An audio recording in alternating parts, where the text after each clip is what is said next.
Hello retro fans, welcome to another episode of C64 Customs, and this is, well, some sort of lifestyle episode because I haven't released a new video for quite a while, and the main reason is simply that I'm pretty busy with other things right now, and this really takes a lot of time, but anyway, I'm still interested in retro. I still receive a lot of interesting things, and I'm still working on some interesting projects.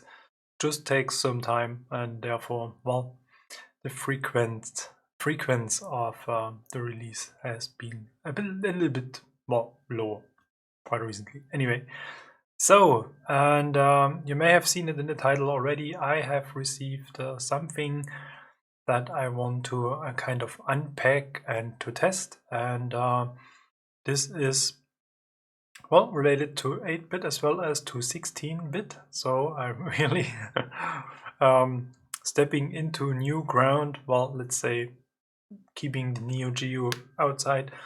I'm not that much into 16-bit gaming or 16-bit machines at all, but this is some sort of combi, and therefore it's going to be a combined test of two systems. But anyway, enough of chatting. Let's start right into the content.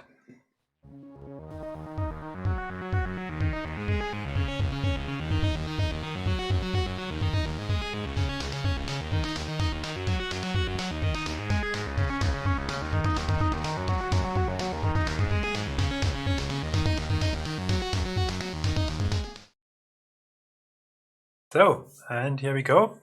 And as usual, as a very first thing, let's have a look at my desk. It's actually empty, but it's going to be changed. And this is the first thing I have received, well, months ago, not weeks ago. I got this during the Christmas time from Sedan on Twitter. He had set up some sort of Christmas countdown activity, whatever you want to call it.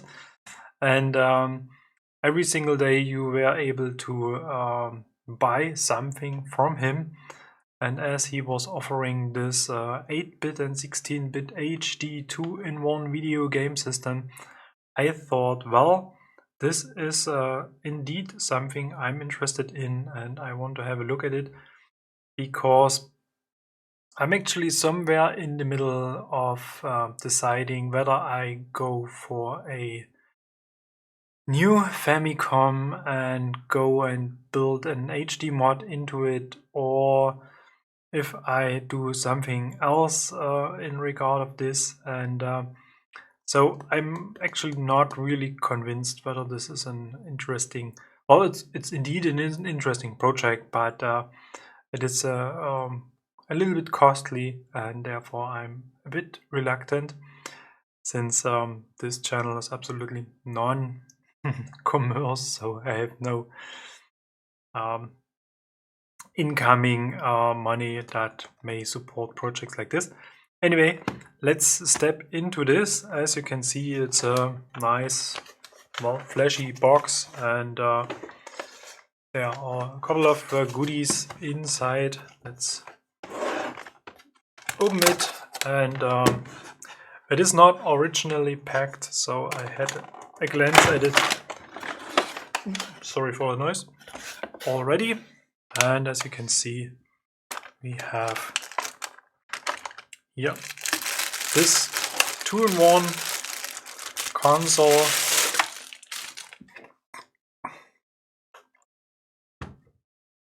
We got an HDMI cable, which we are not going to need today, but it's good to have it. We have a 16-bit Nintendo lookalike controller. It smells a little bit plastic. We have some sort of a dog bone controller. Well, it's standard controller with, well, rounded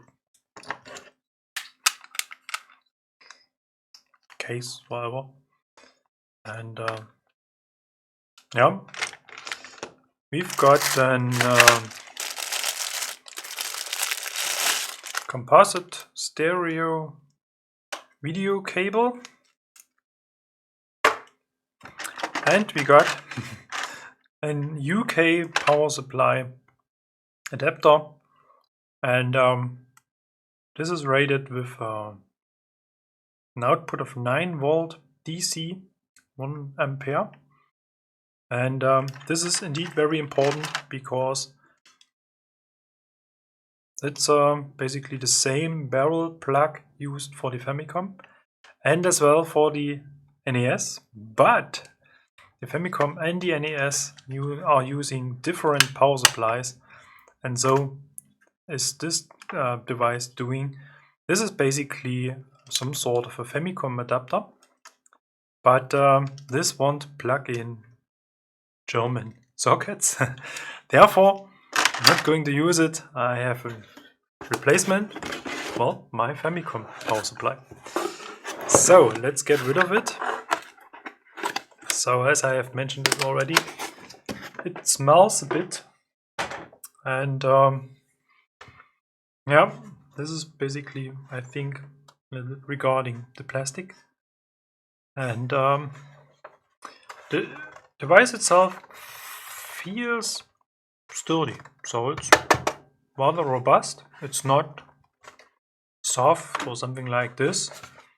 I mean, the quality of the case is, well, not so good, and the overall impression is, let's say, cheap.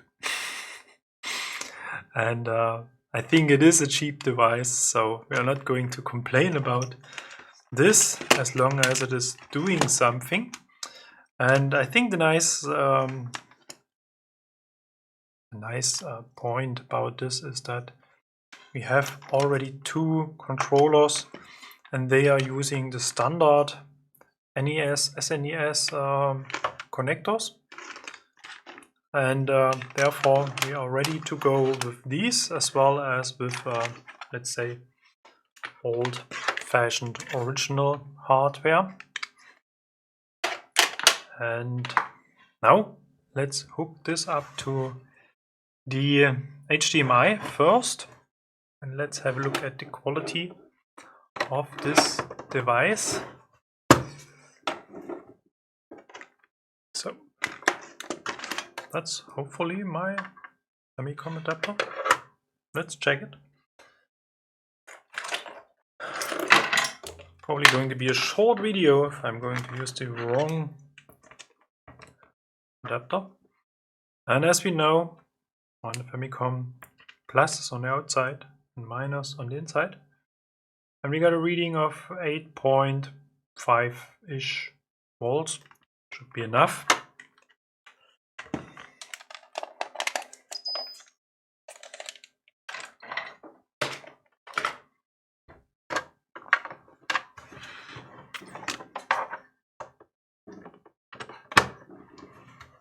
And I think we're going to need a game in order to test this. And I think let's start with the NES part. And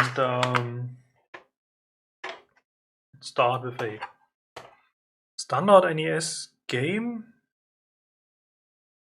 And I have picked Gradius. And I'm not even sure if this is a dedicated PAL version. I think the region code is telling us this, but I do not have all of them in mind. But it looks like it's an European release, because we got some French and we got some, I would say, Netherlands or something like this, warnings on the backside. So that's probably going to be, well, PAL version. But let's plug it in and see what's going to happen. And indeed, we want to test those original controllers, whether they are usable or if they are just crap.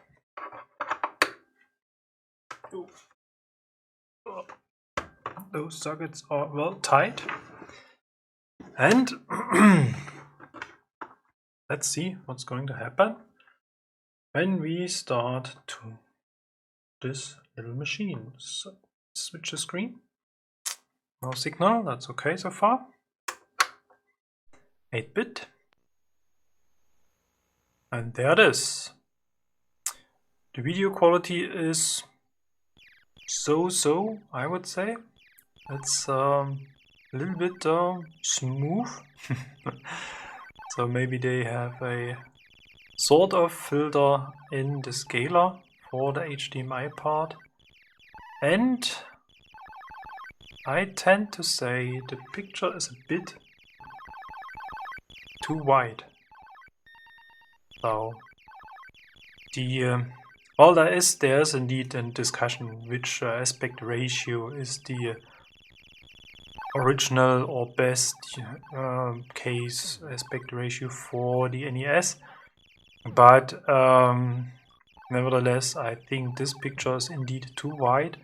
It is not using the full HDMI HD resolution, and I think it's not even HD. Let's have a look. What?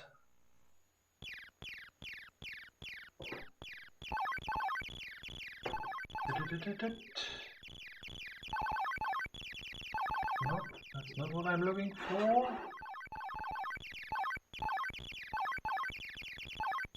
Actually, I can't see it, but the picture's scaled, so it's probably just HD ready, so 720p.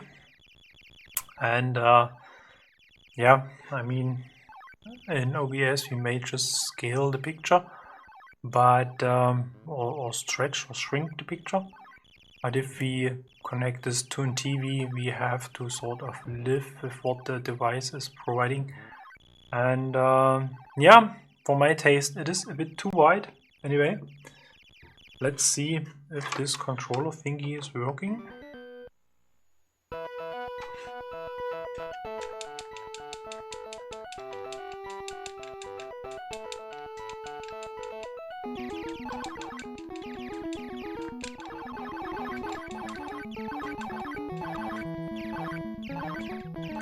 Feels not too bad so far.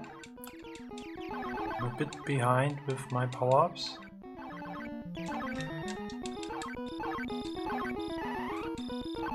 But actually the cross is sort of precise. So it's actually, oh, okay. Very responsive. The button has some sort of on-off feeling in terms of it reacts to your key press or not, but if you press it hard enough it seems to work quite okay. So it is, well, indeed usable. It has not the same feeling like an NES controller. So let's see how this is going to work with the original controller, which is, well, not as original as I want it to be for this purpose, because this is my Tetris optimized NES controller. But I think for the purpose of this exercise it will work.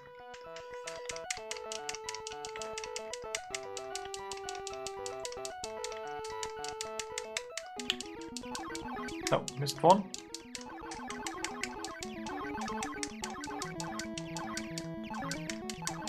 Ah, come on.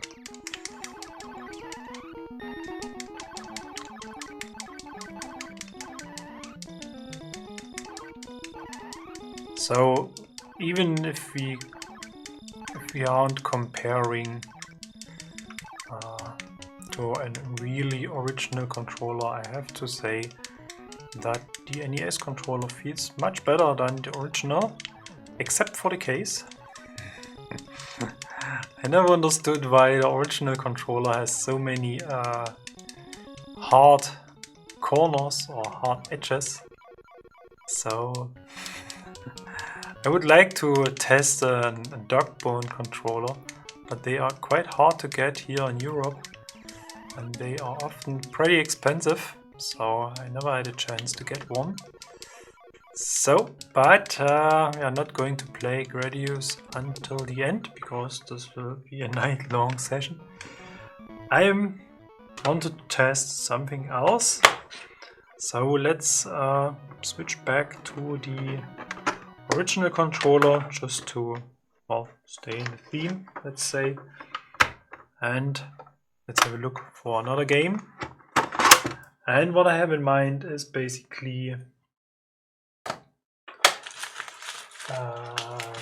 where is it? Yep.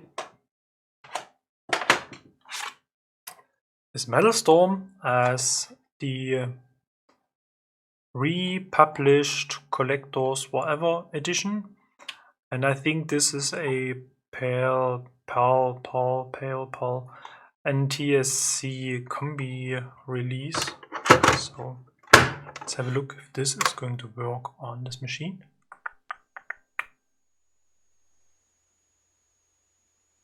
Yeah, we got at least the boot screen.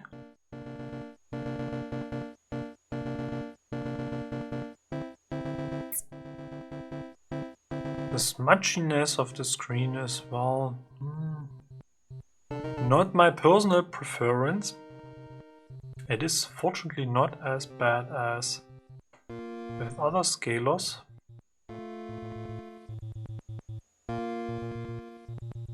But it looks a little bit like I need some new glasses. And I think here we can see clearly that the aspect ratio is indeed a bit off. Picture's too wide. And this is indeed a bit unfortunate, because connected to a monitor screen or TV or something like this, you may or may not have the chance to correct this. But I think this is a little bit contribution to this widescreen feeling we have in many of those new retro machines. So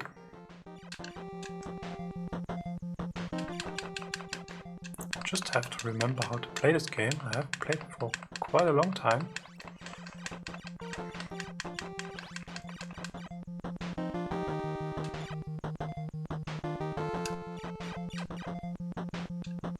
Just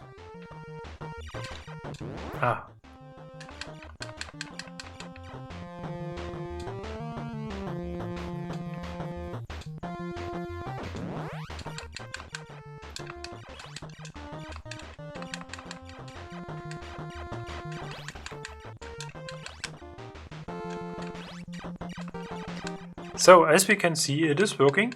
So I just have to remember that I'm not going to spend too much time with this game. And actually I can't say whether this is running on the correct timing, but timer looks okayish to me. So usually an 50 Hz game on an NTSC system runs much faster. And well, I haven't paid that much attention right now. Anyway, very nice. And the last NES game I'd like to test is basically, I'm really looking forward to Nintendo Worldchampionships. I have introduced this in another video already. And this cartridge really requires an NTSC machine. It's not running on an 50 Hz NES. Well, it is booting, but well, the timing is way off. And therefore, I'm really happy to get this one, because now I have a chance to play this much more easily. And yeah, the main thing is this is not an original, this is a replica. So I will link to the video where I have introduced this one. Let's see if this is going to work. Here it is. And, well, obviously wrong aspect ratio. Anyway, it's probably not going to... Ah yeah, indeed, for this game we need a second controller because we have to start it with the start button of the second controller. So let's connect another one. Bip, bip, bip, bip. Now you will experience a very bad Mario Bros. Gameplay.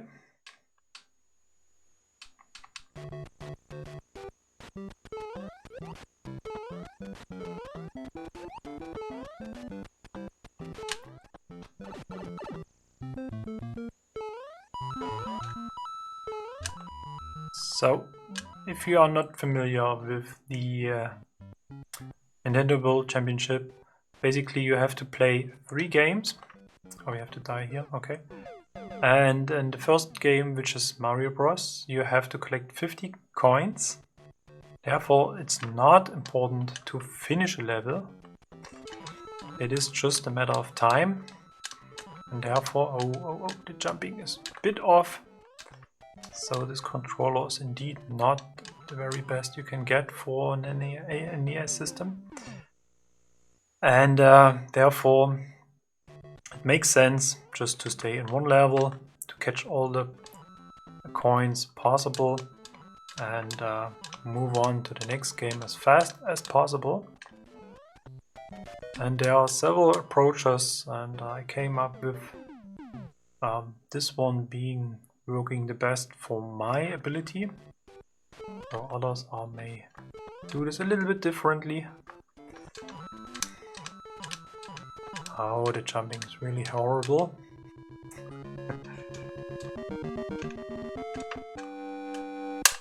Oh, this button has a lot of slack. I really have to hit it right on the top. Otherwise you're not getting a signal at all, basically. You may have a look inside. Hold on. So, let's jump into this super white Ferrari and cruise through this track as fast as possible.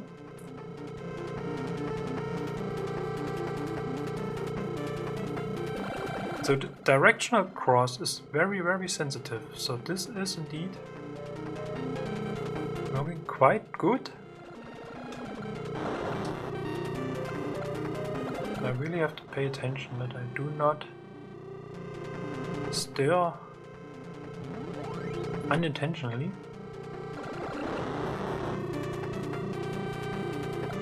Oh!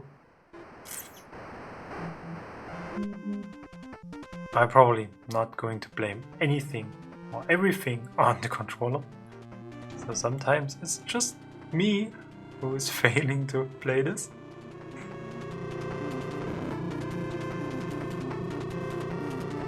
But it's good to have an excuse, anyway.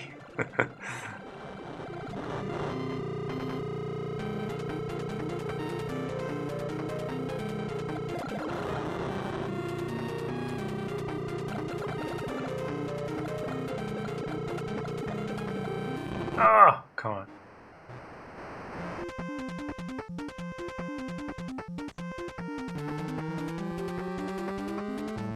So that's basically not the best run possible. And it's not my best run either. But yeah, I haven't played this for a while. So, come on. That's cheap.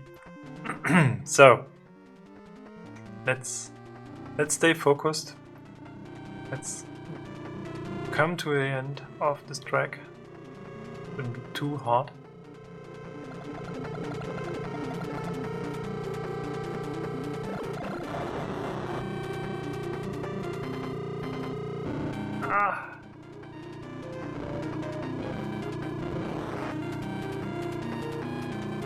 Oh, this directional cross is really, really sensitive.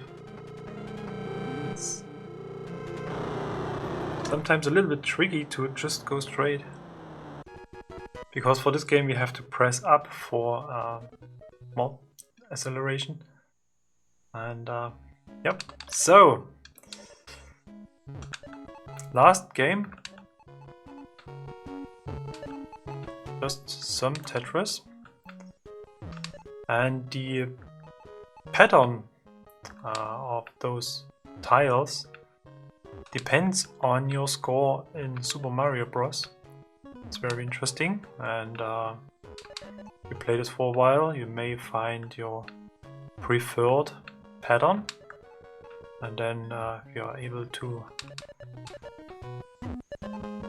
reach a certain score in Super Mario, then come up with the very same pattern over and over again, and then you can train this.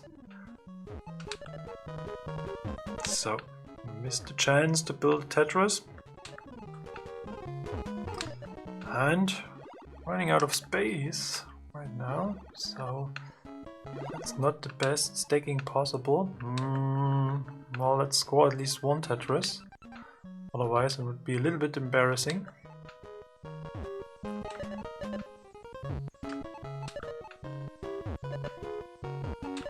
Of course, it feels like that we're running out of time quite soon. So, this one here, this one here.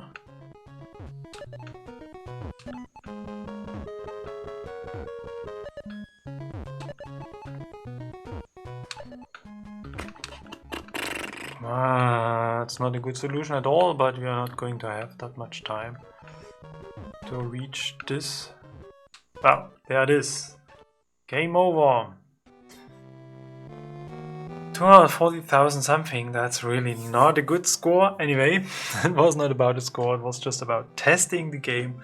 And as you can see, it is working fine so far. I'm really happy for having a very simple NTSC Nintendo World Championship ready machine.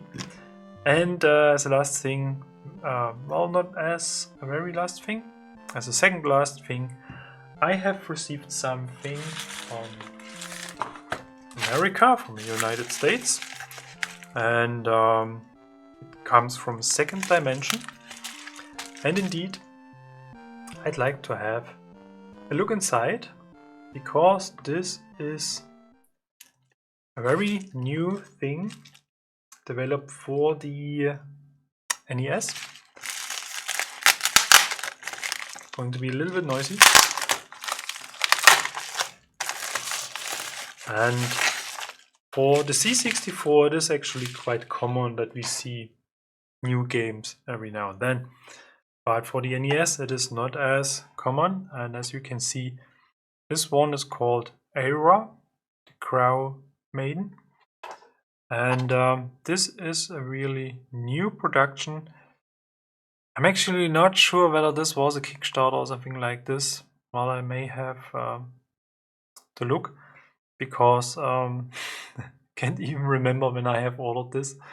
It's going to be quite a long time ago. But anyway, let's plug it in and have a look at it.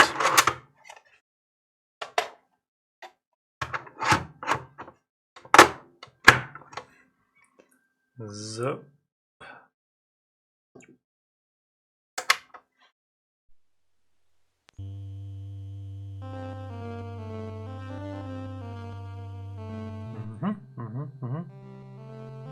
Copyright 2002. Now the picture appears to be even wider than before. It's a bit strange. So that's really strange, because we can't see the whole screen. I got this impression during the former games already, but I wasn't sure. So, well, anyway, let's have a look at this game. Push play to push start to play. Yeah, we are missing the. Or do I have some sort of filter on this? That's probably the issue. But then the picture would be even wider. Let me have a look. quickly. Image mask blend. Yeah, indeed, there was a filter on it. And now we can move it. Ah. Now it fills the whole screen, but it's even bigger than before. So let's switch to full screen. So we have some sort of attack. We can jump. Oops, moved already.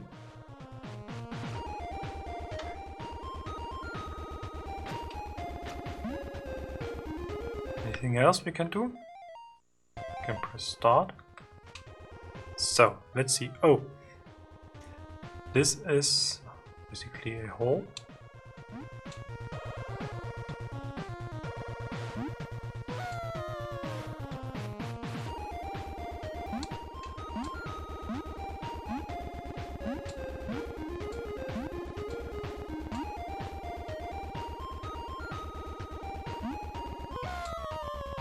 That's strange. I mean, the colors are looking a bit strange to me as well. So actually I'm not sure if this is supposed to look like this.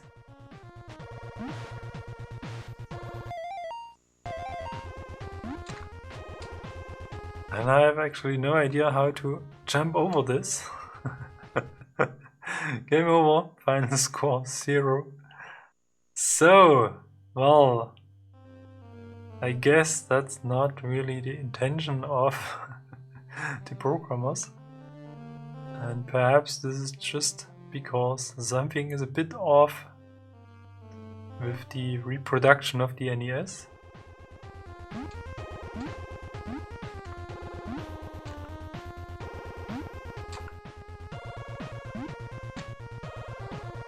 It looks like she's kind of stopping mid-air. Or is it just this loosey controller? Let's test the other one.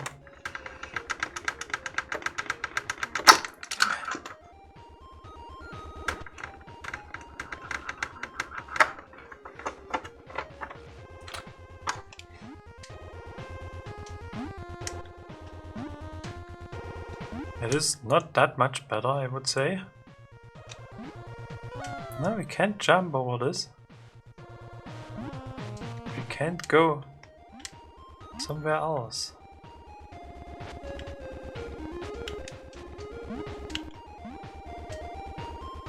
And you can't run fast or something like this? Nope.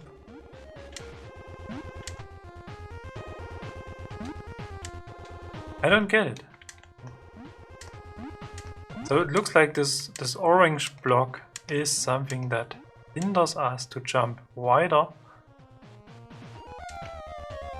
But there's something really not working that much the way we expect this. So briefly, let's have a look how this looks like on a real NES. So I think this is how it's supposed to look like. And well, I have to admit that my RGB modded NES, which I haven't used for quite a while now, was struggling reading the cartridge probably, but finally I was able to fix this. And now, well, let's have a look. The nice thing is that here the aspect ratio is correct, so not as on the NES SNES clone thingy. And here we have some sort of a mission. Save our captured soldiers and crush the evil that attacked our temple. Crows will help you on your quest. Be safe, be brave. Okay. And indeed it looks way different compared to what we have seen. And now we can jump as high as we want and there's nothing blocking our way. And the interesting thing is that there isn't even a gap, so you do not have to go over this. And yeah, so the main function is basically we can jump. We have some kind of a sword or knife or something like this. And we have this crow, and as far as I remember, we can use this to attack enemies. But actually I have no idea how I have done this. But in order to do so, we have to collect some of them first. Ah, now we got some. Now we got a long sword.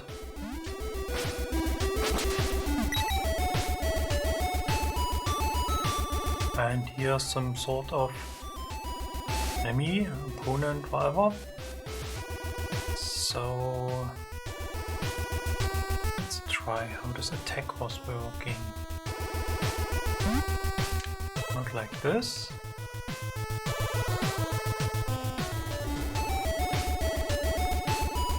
So I was able to find the manual, and basically it is, as I said, quite simple. There aren't so many buttons on an NES controller, and therefore, well, it is as simple as up and attack. And well, since we are here already, as you can see, it's a PDF manual with some nice artwork of Eyra. I hope I pronounce this correctly. And just a short table of content, controls, story, the screen itself, and some items. So what we are basically collecting is either coins or crow, food. Meat restores a small amount of health. Okay. Upgrades your current weapon. And we have some enemies. And we have some bosses. Wow, okay. And credits, and that's basically all what this manual is basically providing. And as I said, on the second dimension webpage you can download a demo version of this game, and I'm actually not sure. So if you head to the shop, you're basically somewhat able to order the game, but it isn't working on my side, so I'm not sure if it is possible to order this game outside of the Kickstarter project, but I guess that they at least going to make this available as the digital version, so you can play it in your emulator. And now, since we've learned how this attack is working, let's test this. Oh, okay, so we have to be on the same level, so then we may keep this for later, since it is sort of limited.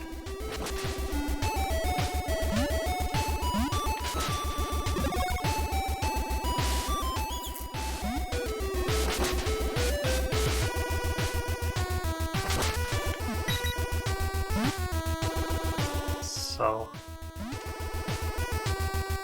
the graphics aren't as, let's say, high level as we may have seen this in other NES games like Castlevania or something like this, but well, it is. Oh,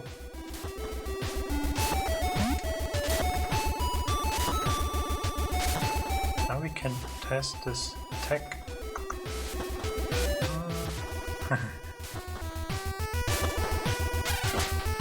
Yep. So, and I think this is basically the warriors. We have to wake up, as mentioned at the title screen. And yeah, we are making some progress through the game. And another nasty throwing something at us type of guy.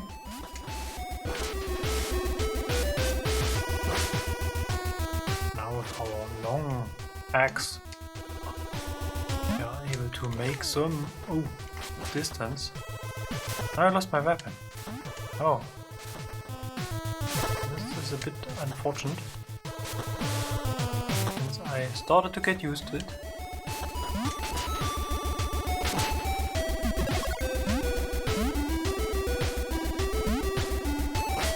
And if you head over to the web page, you can see that there is an... Oh, that's mean.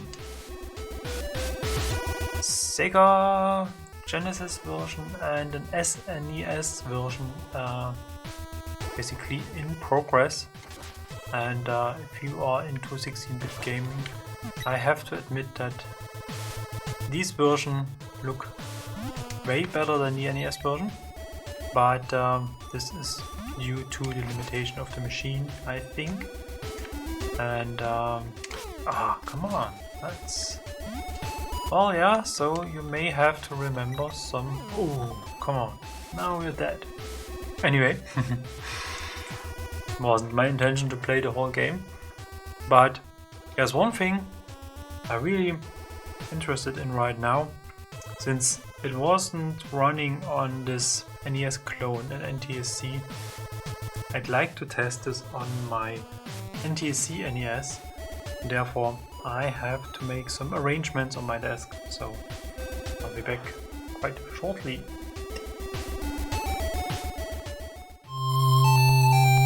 And here we are. So my NTSC NES was almost ready to use. Well, the only thing that's missing is actually a controller. So let's get this one and let's connect this to... I think that's the one. Nope. That's port 2. Kind of surprised me.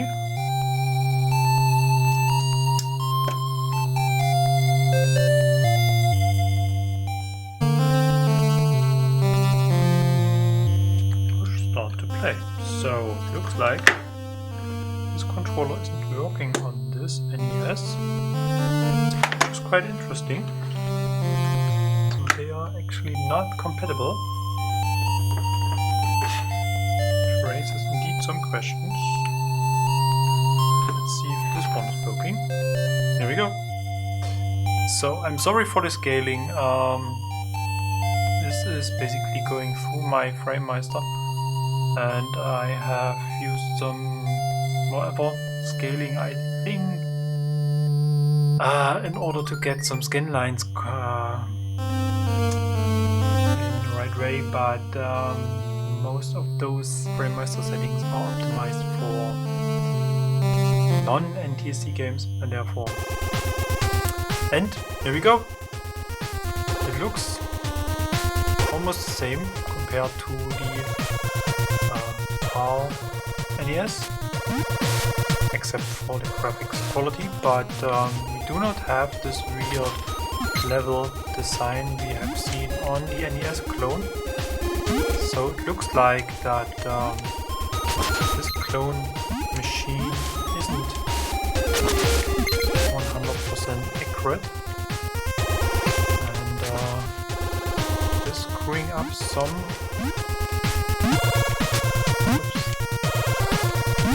games. Come on! Managed this once, so...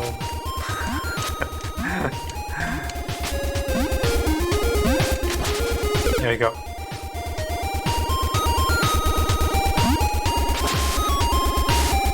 Yeah, so here it is fully playable. And it wasn't on the NES clone, so... It is perhaps not the solution for all the things we want to do. We may see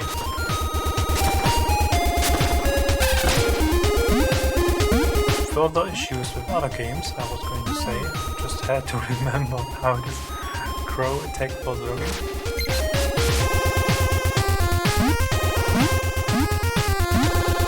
So, yeah.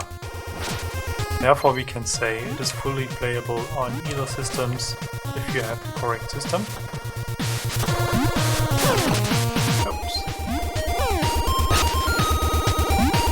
So, yeah, as I said, I'm not going to play through the whole game at all, because I have something else in mind I'd like to do in this video session, and therefore it is about time to move forward.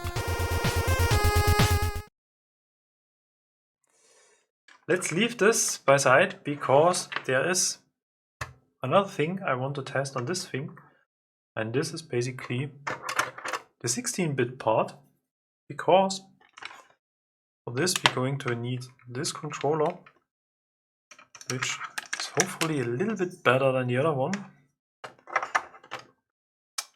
and we need a 16-bit game, and exactly for this purpose I got one which is very famous on the NES, and this is F-Zero. Wow.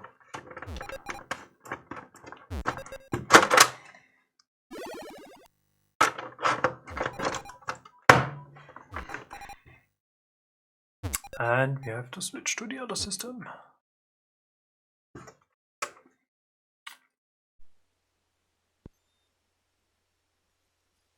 And it is starting. It looks quite okayish to me. I have to admit I have never seen it in real life or an original system, so I can't say whether this has to look like this or not. ABC, practice mode. Let's keep it simple and just start into the game. I have no idea about the controls. Okay,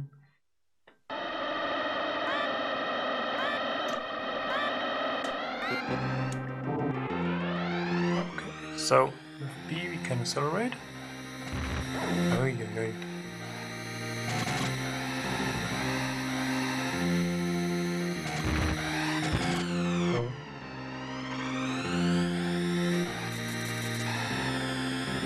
With the shoulder buttons we can some sort of turn or lean into the...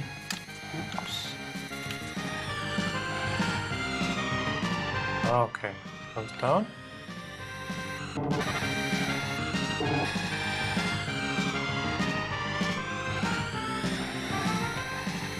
So, actually, it is working.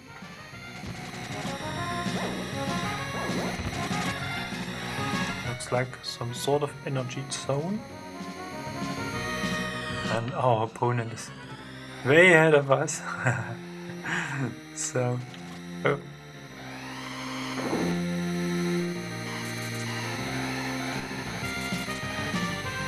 As I said at the beginning, I'm not that much into 16-bit gaming, so I have never played this game before.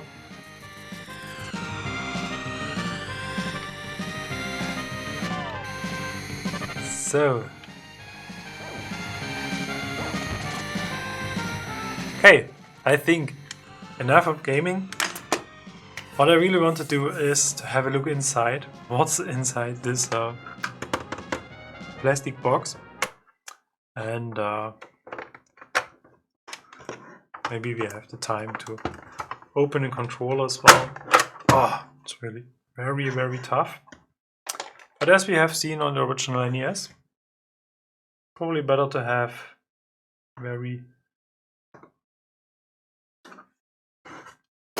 stiff or strong connector instead of having one that isn't working. So, power consumption 4 watts. Okay, and looks like we need standard cross. One is hidden. There's none. Let's see if this is going to work.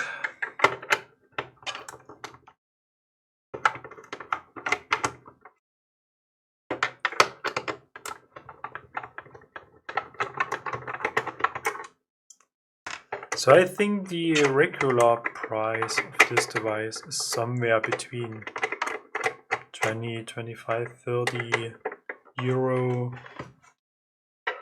or something like this, or dollar or British pound. So it is indeed cheap, but I think it offers indeed some, let's say, experience for the money. I just want to remove this QC sticker, not in the most brutal way, but I can't find my knife right now.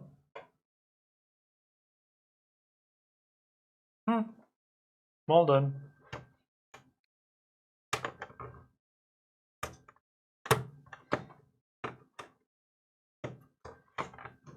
We have to do it this way.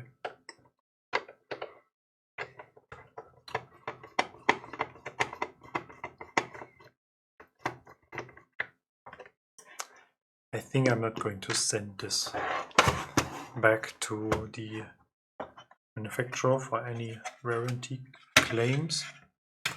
And this is even more smelly than while unpacking. And here we can see there's a lot of stuff inside. I'm quite surprised. So my expectation was that we are looking at some very tiny board with just a few components, but it looks like it is even more complex to emulate 2 devices. And I think this is completely dedicated to the video part. Ooh, it is a bit wobbly. And maybe this part is just the NES.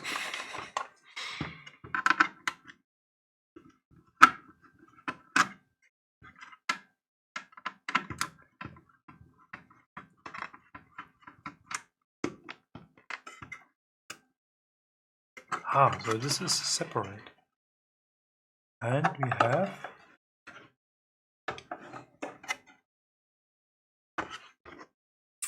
let's take it apart.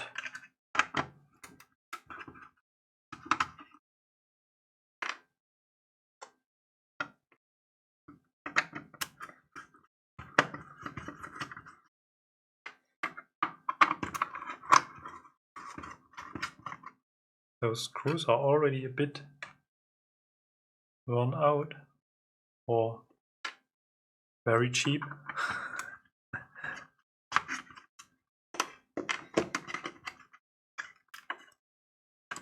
So this ribbon connector is connected to here as well as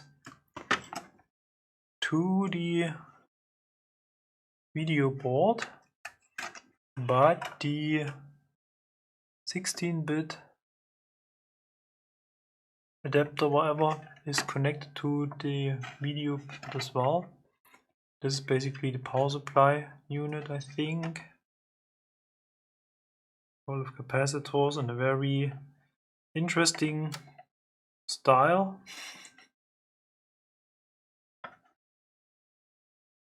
So very close to this heatsink here. Wouldn't be surprised if they blew up a couple of them during production, because the likelihood of producing a shortcut with this heatsink is, in my opinion, very high, because there's just 1 millimeter of space. Very interesting. And there's some strange little whatever,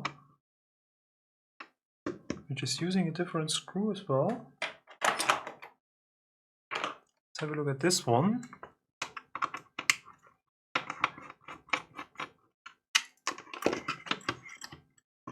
And I think we may have to remove those here as well.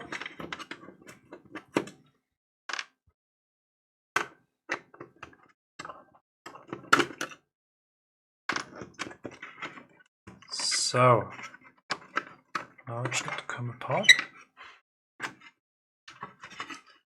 And we got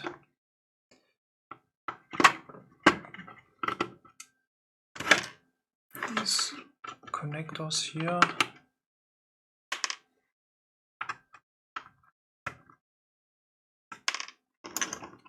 So now we should be able to lift this off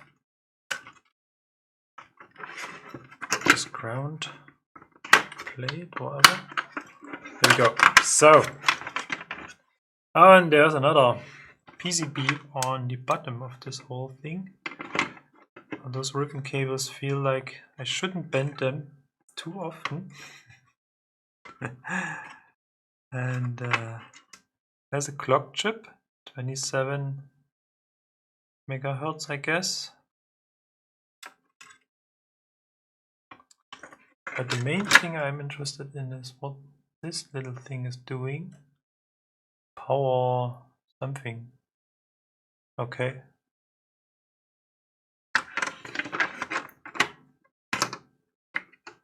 Another clock chip, hard to read. I need some glasses.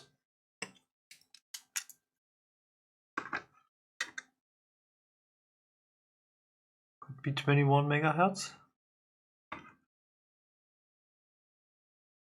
The thing I'm looking for is whether there's a chance to toggle this between NTSC and PAL region, or if this really a dedicated 60 Hertz machine.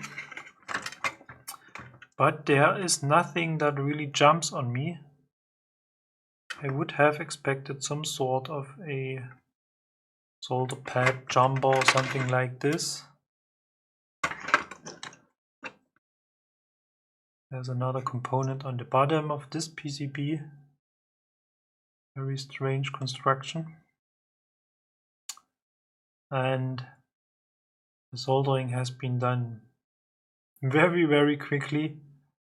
It is very horrible to look at those soldering, especially of those through the hole soldering, and there's a lot of remaining stuff on the PCB.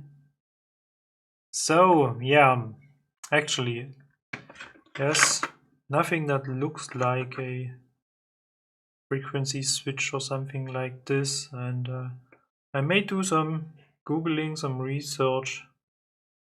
Someone has already tried to convert this to a PAL machine or so, because this would be very awesome to have the chance to switch between the two regions and play either games respectively.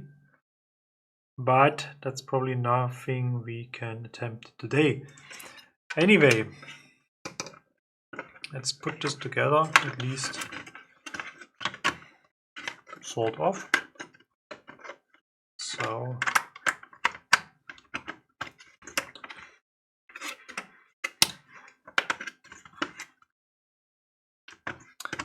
yep, it is really cheap. But well, cool. I'm happy that it is working, sort of, and I may spend some time trying to figure out what's wrong with the game. If this is indeed a PAL only release. PAL. I'm not sure. I think I mix this up every time. Anyway, that's all for this video. I hope you had some fun with it. And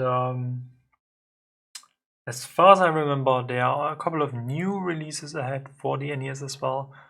So I will probably make another video sometime about new stuff for the NES. And probably the next thing I'm going to work on is some C64 content as well. I have a couple of things in mind and in my shelf already, which I kind of just need to start. And yep, but actually I'm a bit occupied with other projects. Anyway, thanks for watching as usual. I'm looking forward to your comments, ideas, questions, whatever you have. Put it in the comment section, and I will try to provide a couple of links, especially for this new game, this new release, in the description section as well.